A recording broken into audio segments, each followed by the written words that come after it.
Dang, Daniel, how you doing? Absolutely terrible. So out of nowhere last night, over on the Larson Leak Raw channel, a phone call from jail with Daniel Larson recorded by Clark was posted, and it is insane because Daniel Larson has not changed one bit. Now, despite Daniel still being firmly entrenched in his delusions, this is not no insignificant call where he's just rambling all day long about grace. I mean, you do get a fair bit of that, but mostly you find out what's happening with Daniel in jail and what the plans are and where he's going next. You learn a fair bit about how his time has been spent while in there, and some of the stuff you're not going to believe, but I'm telling you, ladies and gentlemen, if you've been following the story of Daniel Larson for any period of time, this phone call is just going to be very strange to hear because we haven't heard anything from Daniel in months. It's the longest time he's ever been off the internet, but it's all for a good reason because the streets definitely don't need this dude back on them. However, I'm just going to stop talking and we're going to get right into the phone call. If you want to go watch the full video that Larson Leak made over on their channel, which I highly advise you do, that'll be down in the description below. And yeah, let's get on with it. So my lawyer, my public defender, okay, is with the public defender's office, okay, a federal public defender's office out of Denver, Colorado, and his name is Jared. He is saying I'm incompetent and I'm going to get transferred to a psychiatric facility. He's naming 5 different ones. One in South Carolina, which doesn't make sense. I'm being told I would be moving to either South Carolina or Missouri, New York City or New York, somewhere in New York, San Diego, or Seattle. What the hell? Missouri. Bob doesn't want me leaving the state.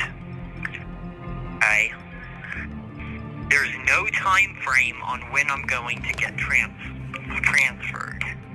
The paperwork got submitted to the court over 2 months ago. So I'm just sitting and just waiting right now. It's terrible. So as you can see, it looks like Daniel might be leaving the state of Colorado sooner rather than later. He names 5 different states that he may be going to. South Carolina, presumably to chill with Wings of Redemption, Missouri, New York City, which would be hilarious considering the Josh Block connection, San Diego, or Seattle to chill with either DSP or Blade. But to be fair, this isn't too shocking. We all knew that Daniel Larson was deemed mentally incompetent. He wasn't going to be fit to stand trial. And honestly, throughout the first minute or so of the phone call, Daniel sounds very reserved, kind of composed. Now, I'm not saying the guy sounds all there, because he's clearly saying oh, I don't understand why they're finding you mentally incompetent. It doesn't make any sense. The dude sounds like a lunatic when he says that, because anyone in their right mind who's watched just a few Daniel Larson videos can see why they think that. But Daniel, I think, is trying to give off this aura of I'm all here. I'm not like this crazy lunatic you guys think I am, and that's why he's talking like this to Clark over the phone. At least that's the impression that I get. He says there's no time frame on when he may get transferred, and honestly, I believe that wholeheartedly. He's probably just sitting there and just twiddling his fingers and waiting till the day he gets out, and I mean, that's exactly what he's doing, as you're about to hear in the phone call in just a minute here. But Daniel, he really expects to get out of here sometime soon. I don't know why he thinks that, especially considering what we just talked about and what he just talked about and the fact that they're about to transfer him out of state somewhere, but only time will tell. And I have a legal phone call with my lawyer today, and I am being told by Bob, and I'm also thinking that, why am I just sitting here? They either need to get me transferred, or at this point, give me time served and get me out. Because threats, it's not like I acted on them. I was homeless and I was demanding help. So where is the actual issue there? There isn't. You're right. They took advantage of I really don't understand either. Has McDougal even tried to talk to you since then? Or McDougal? No. He hasn't. And he also told me, he promised me that Grace and I would be having the wedding. Well, I don't Like, even... he's promised me stuff now that is just not even happening. And there we go, right back to the lunacy. He brings up he who shall not be named, even though he was just named right there in the video. But he talks about how he only said threats and he wasn't going to act on them. He was just homeless and in a bad place. Now, I feel like somebody definitely told Daniel Larson about this, maybe his lawyer. That's why he's now like parroting the same thing, because Daniel wouldn't have came up with that idea on his own. But then, of course, it goes completely off the rails when he starts talking about how he was promised the marriage between him and Grace VanderWaal. They had to have their wedding. And maybe he asked this guy somewhere back in, like, the beginning of when he was arrested, or maybe during an interview, hey, listen, I have this big wedding coming up with singer superstar Grace VanderWaal, the love of my life, and we need to figure that out. I don't care if I'm behind bars, I need to be there. And they were like, don't worry, Daniel, we'll figure that all out. And he just ran with that. He was like, all right, cool. So we're going to get to do the wedding. That's that. And I don't got to worry about a damn thing. And now that the wedding's not happening, he's getting more and more confused as to, like, why isn't this happening? Why aren't I hearing from Grace? And yeah, I mean, this has got to be a real fucking nightmare for Daniel, because the woman he loves is out there just waiting to get married to him, and he's being held off from that. But really, in reality, we all know the truth. Grace VanderWaal wants nothing to do with Daniel Larson, and the only reason she knows about him is because of his insane posts about her online and the spamming that his community does on her page. But yeah, the talk about the Larson VanderWaal wedding really caught me off guard, and it's not going to be the last we hear of Grace, because she comes back into play very soon. However, it's not the Grace you expect it to be. And then he was trying to accuse me of things that it's like there's absolutely zero evidence of. Yeah, like the child... The child molesting thing, which there's absolutely no evidence, so that never even went through, because they just don't have evidence. This call is from a federal prison. And then, also they were trying to accuse Bob of raping me. What the hell? Yeah, they were trying to straight up accuse Bob and then lie to me just to get Bob arrested for sex crimes. Like, if you are going to continue to do that, there's going to be further issues. Ooh. Because it's straight up just, like, not okay. You know? Especially if they're saying it happened to me, and I absolutely know that is false information that they're saying, is just ridiculous. I mean, they're just... I'm surprised they haven't arrested me and other people and tried to accuse me of things. Right. Jesus, so again, a whole lot to unpack there. I think what Daniel's referring to when they say that they're accusing him of, like, molesting somebody is the story about Daniel Larson and this, like, very young girl at a group home Daniel used to be at. I don't know the full subjects and, like, details of this story, so I'm not going to touch on it too long. However, these are all allegations. But the fact that they're bringing it up there while he's in jail is pretty suspect. Another thing they're bringing up is apparently Bob touched Daniel. This is something people have theorized for years because of the weird relationship that Bob and Daniel have. But again, it's another allegation, and I haven't seen any proof of this being the truth, and Daniel is vehemently denying that right here. He's basically just saying that they're bringing up a whole bunch of falsities to Daniel and he's having to correct them, and Clark even questions, well, if you're going to say all that about Daniel and Bob, it's crazy that I haven't been arrested. And Daniel, without a shadow of a doubt, agrees, right? Like, it's insane you haven't been questioned. Why did that? So you got, so all of July you were in the SHU, right? I was in the SHU, yes. The SHU, Special Housing Unit for High-Risk Inmates. All of July. What pretty much. What happened? Did someone try and fight you said? Somebody was trying to fight me.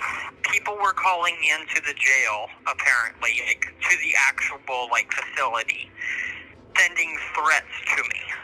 And so I was getting pretty much attacked for people calling in. And I'm like, guys, like, I'm famous. It's not my problem. Like, there's nothing I can do. Dang, so then did they put you in protective custody? I've been in protective custody on 22-hour lockdown a day for over 2 months now. Like going on 3 months. What do you do all day? Either sleep or just read books. And people are still saying I don't know how to read books when I do. So that's another thing that's pissing me off, is like people are accusing me of not knowing how to read, and they don't even know if I can or can't. What? So they don't even have a say. The cops were saying that, or like the inmates, or just everybody? Jeez, yeah, that's. And then other people inside the jail, inmates and COs, keep coming up to me like joking around about Grace, saying, "Oh, I'm in contact with her now. I'm dating her." Jeez. And all that's doing is that's getting me angry.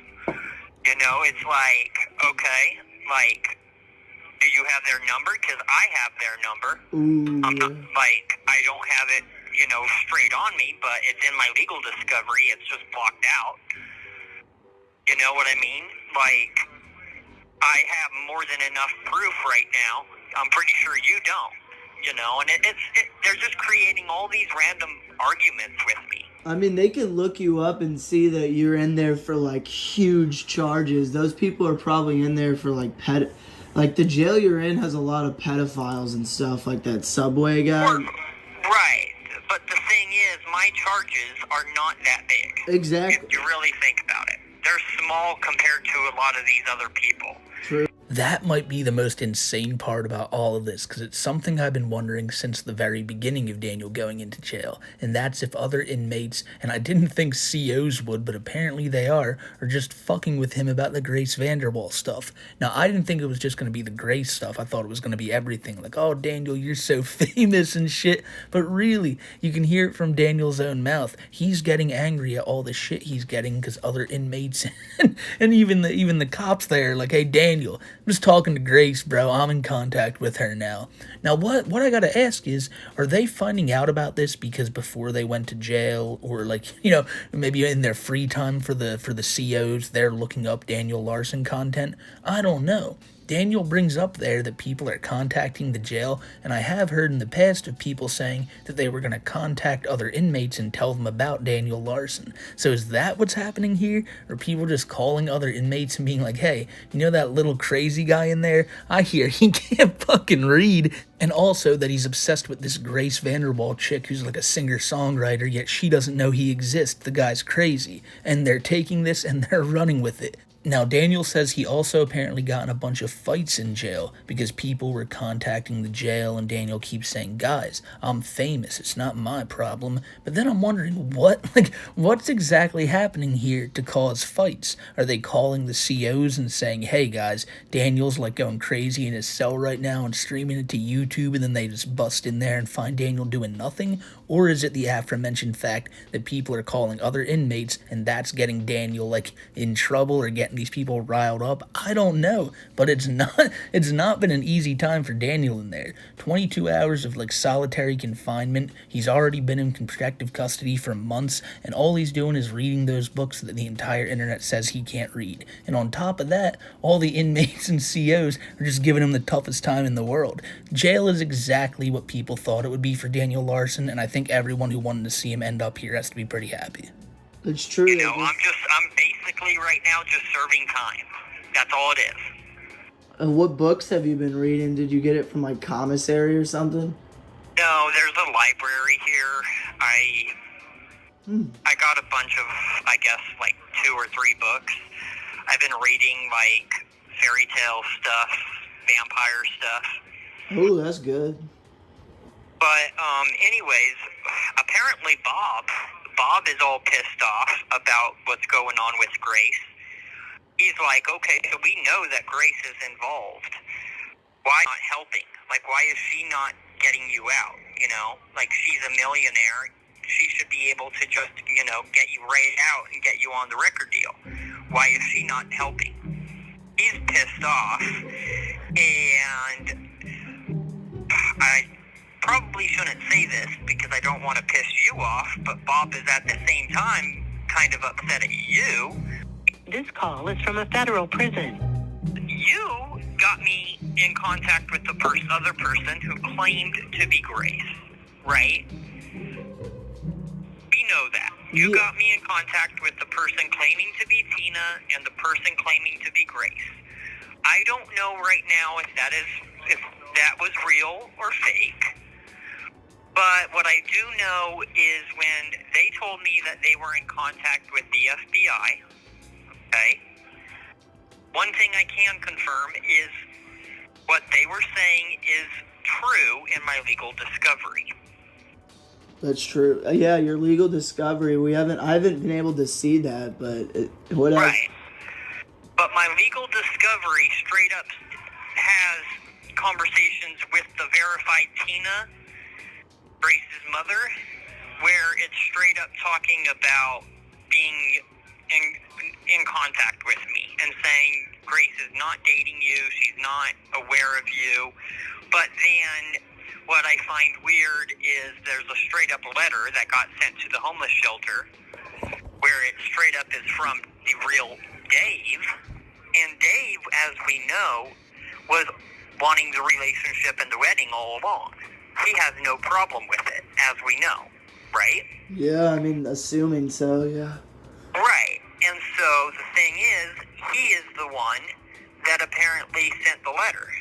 And now they're all saying, including Grace, that none of that ever happened. Jeez. And there's like literal proof, like it came from their address. So who here is lying? So Daniel is really all over the place in that clip. He starts by bringing up how Bob is pissed at Grace because she's a millionaire. Why can't she just get you out and put you on the record deal? Now I'm at the point where I'm wondering, is he even talking to the real Bob at this point? Or is Bob just such like a senile old man that he believes all this stuff too and thinks that Daniel's actually in contact with Grace? I don't know, because it seems like the prison or wherever Daniel's at, the people investigating this, they're on top of this stuff. If Bob was calling them and being like, Grace is saying that Daniel will be out tomorrow, she'll bail him out, the jail, I assume, would be like, yeah, it's not real. Because Daniel brings up there that he knows that Clark put him in contact with a fake Grace and a fake Tina. But there is text conversations with a real Tina, and that's what Daniel's pointing to and being like, that's why they think this is all fake, because here's a text from the real Tina saying that Grace wants nothing to do with you, leave us alone. And that is a real text, ladies and gentlemen. Like, Tina Vanderwall did post that and say, Daniel, leave us alone, Grace wants nothing to do with you, we want nothing to do with you. However, Daniel has to justify that by saying, yeah, well, this dude Dave sent me a letter from their address saying that we do want this wedding to happen, and we want it to happen so bad. He sent this letter to the homeless shelter. But now no one knows what's true, because Grace is saying that she never was involved in all this. I'm trying to make sense of this all with you guys right now. I could be completely wrong on this topic and just spewing nonsense, but this is what I'm hearing when Daniel says it. It's like there's a fake Grace, a real Grace. He doesn't know which one is real, but he believes it's real, that the real Grace really loves him, and he doesn't understand how insane he sounds right now. And he's right, it is all so confusing, but this entire situation is just so goddamn confusing, because the people in the prison have maybe talked to Grace, maybe have talked to the Vanderwalls. That's not confirmed yet, but if they have, they definitely told them, yeah, we're not involved with Daniel Larson, and this dude is just fucking crazy. Whoever this Grace is, which is, from my understanding, the real Grace, is in my legal discovery, which, straight up, it's the same stuff that you were saying when I was in contact with you prior to my arrest. So the information I'm being given, right, is making me sound crazy.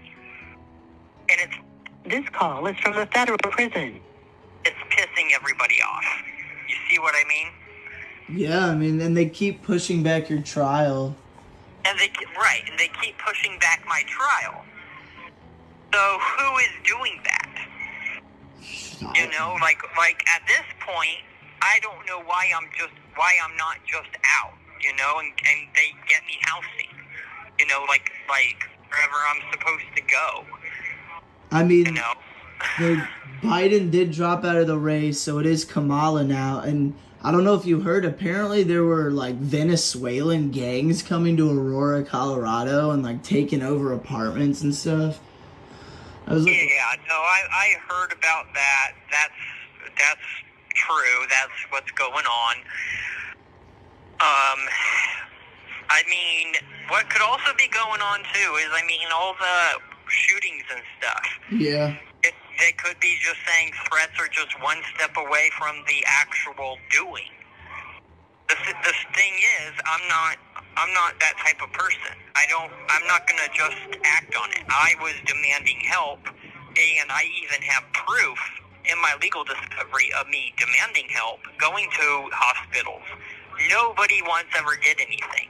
Now they're doing kind of the same thing, but just holding me here. When are things going to progress and actually get better? I don't see it happening anytime soon. And I'm guessing, do they not have tablets in this one like that other? No, but anyways, I gotta go. Okay. Our time's almost up. Okay. I'll have to call you back. One more thing. Try and write down some lyrics, because next time we call, maybe you can like sing over the phone or something. I don't know. We'll figure something out, okay? Okay. All right, bye. All right, bye. Write down some lyrics so you can sing on the phone call next time.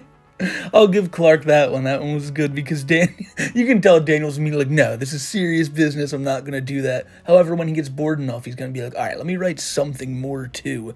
But he seemingly thinks that everything's just going to go back to the way it was before he got put in jail. Remember, Daniel's whole thing was, I need to find housing. Why aren't they finding me housing? I'm homeless and they need to find me housing. He was always reliant on someone else doing everything for him. And now he's in jail and all he's talking about is, I just need to get out. I want to get out of here anytime and just figure out housing. Like, that is the least of your worries, Daniel. You're gonna find housing, but your housing is gonna be in a facility in one of the 5 states that you just mentioned. I think he thinks that maybe they'll move him to one of those states, but not put him in the psychiatric facility. They'll keep him out and just put him in a house somewhere, and he'll have to start a brand new life in fucking Seattle or somewhere. The gravity of the situation clearly hasn't set in on Daniel yet, as all he's worried about is the things he was worried about before he went into jail. What's going to happen with him and Grace's fake relationship, what's going to happen with housing, all the rumors going on about him and Bob. But no, the only thing in your future is being a mentally incompetent man that they are not going to let out of jail. They're going to send you to a facility, and we may never hear from Daniel again once he goes to that facility. And now I know I've said that in the past, especially when he first went to jail, that I thought we'd maybe never hear from him again. But this is a completely different situation. Again, they are going to be taking like custody of Daniel. And I know they basically have that over every prisoner, but like Daniel is somebody that the state or the government sees not fit to just be in regular society, and things are going to remain that way. But in Daniel's mind, he's going to get out, finally have that bustling music career that we've talked about for years now, and it is just insane to see, because he hasn't changed a bit. And are we surprised about that? Not really. I think some people thought he'd be a little more sane, and maybe he is, but I think he's just trying to put on an act to be like, hey guys, I'm all here. No need to act like I'm crazy. Please let me out and let me go date my wife who doesn't even like want anything to do with me. It's Daniel Larson's life. It's Daniel Larson's world, and we're all just living in it. But for the time being, that's all we got on old Daniel. If anything happens with him again, I'll be sure to update y'all, but it could be a few months before that happens. However, every time I say that, it seems like in a week or so we might have a new call, but that's just pure speculation on my end. If you want to hear more stories like this, hear about more lunacy like this, go watch myself and Kiwi's show Too High for Stupid every Wednesday at 6:30 p.m. Eastern Time over on Kiwi's channel. And if you want to hear these stories faster, like right when they come in, then go follow me on Twitter at SmokeyMcC. I got really stoned near the end of this video because that last line about, go sing for us on the next jail call really cracked me up. But man, it's been been a wild story with Daniel, and I only can imagine that as the weeks and the months and the years go on, things will get more insane, but it'll get more insane secretly in ways that we're never going to see because he'll just be behind bars. And finally, if you want to go see the full video, the awesome video that Larson Leak Raw dropped last night on this topic, it's down in the link in the description below. Thank you to those guys for putting this out. And yeah, I'm going to get out of here, and I hope you guys have a great rest of your day. Stay safe, everybody, and I will see you on the next one. Take care.